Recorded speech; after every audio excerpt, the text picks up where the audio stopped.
Thanks, Dr. Vaibhav. Thanks, Ashok, for inviting me. Without any further ado, let's start with UKR revisiting the indication and planning. There's nothing new in this. The indications remain the classic indications, which are anteromedial osteoarthritis, and perhaps an extended indication is SONG, that is spontaneous osteonecrosis. So we have absolutely a major dissection technique, no release of the ligaments, and after the UKR, we restore the pre-morbid condition of the knee. However, we had this Cosin and Scott criteria which are laid down. I would put them as non-believers in UKRs. So if you follow these strict criteria, the indication of UKR would go down to as low as 5%. That means age greater than 60, weight less than 82, no heavy work, minimal rest pain, pre-op flexion, all these you are aware of these, And recently, the AAOS has added what is known as AUC, that is appropriate use criteria. Again, they are reinforcing these.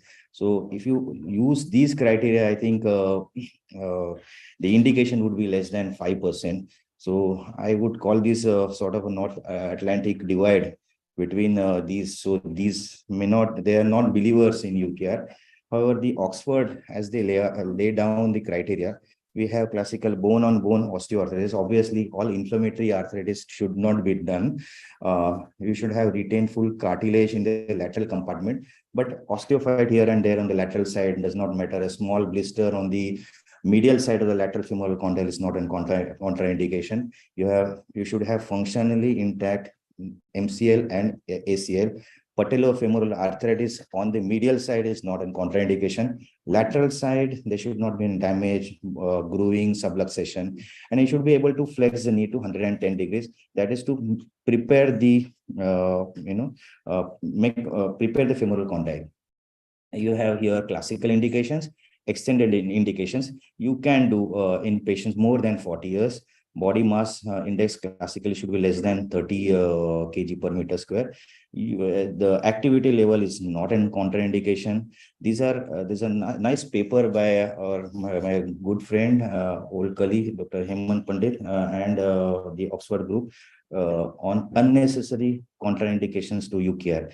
So they have compared these groups, age more than 60, less than 60, weight more than 82, less than 82. Chondrocalcinosis was supposed to be a classical contraindication.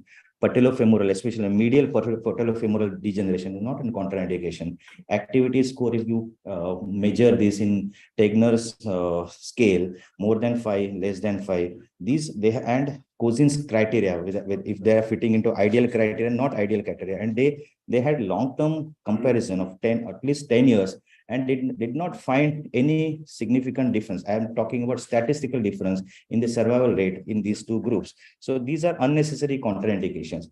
Anterior joint pain may not be a contraindication, because classically we tend to check this Richard Bird's test, which is one finger test. Patient points at the one finger and tells you the medial joint line is painful, and vis-a-vis the grab test, he holds the entire knee with the hand, and that's a contraindication to it. But if you see this localization of pain is vague, and this is a group of patients where this was the localization of pain, and the UKR survival outcome was independent of it. However, if you see this, if you say lateral side PFJ compartment arthritis, that's in contraindication.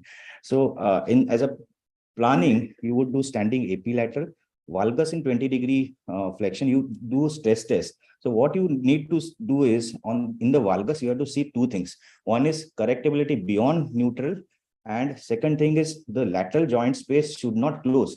That means the lateral cartilage is intact, and there is a correctability of this joint. And on the varus test, there should be bone-on-bone disease. It should touch. So there is a full thickness cartilage loss. The partial thickness cartilage loss, the outcomes of UKR are not good. Perhaps it's too early for doing the UKR.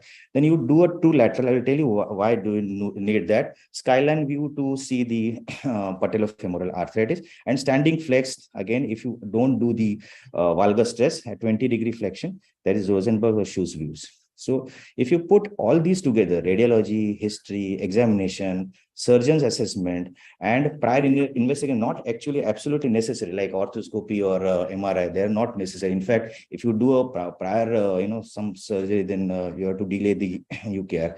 So if you put all these together, the sensitivity, specificity, positive predictive value, negative predictive value, and accuracy increases to significant extent.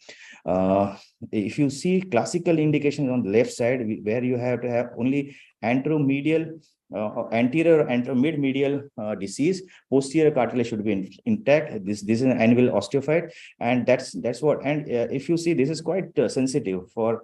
We can predict that the ACL is going to be functional.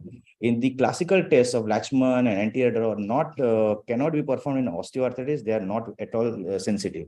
And another clinical test perhaps is varus is an extension, but when a patient flexes the knee, the varus would disappear in 90-degree flexion. In fact, if you brace the knee, the varus will disappear.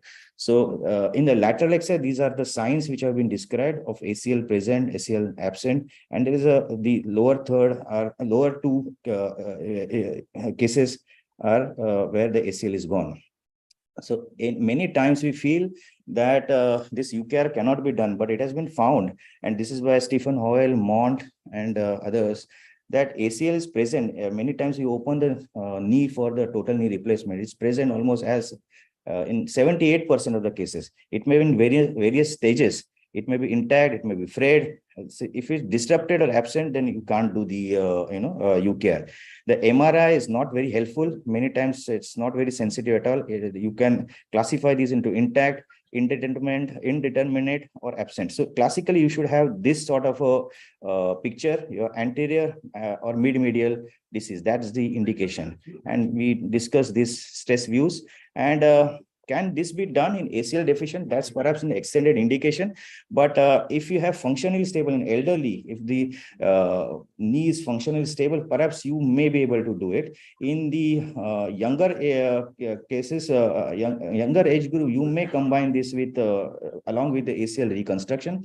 And there's a problem of doing this UKR in ACL deficient. This is the extended sort of indication. If you do a fixed UKR, it's abnormal kinematics. There is going to be greater wear.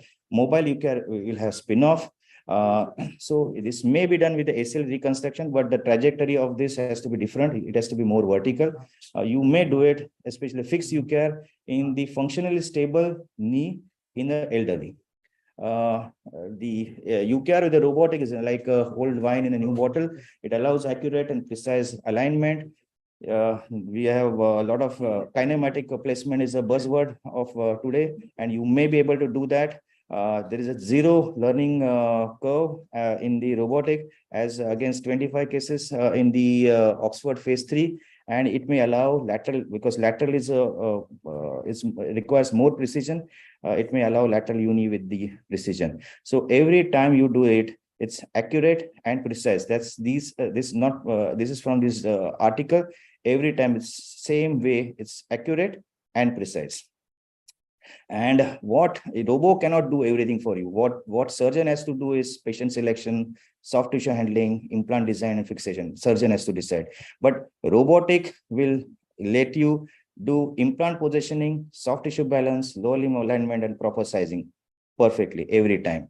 And it's a busy slide. I won't go into detail, but the results of lateral unicondylar, that's an extended sort of indication. But this is perhaps with this manual way. But if you have the robot, the things can improve. And the functional score, the patient-related outcome, patient-related outcome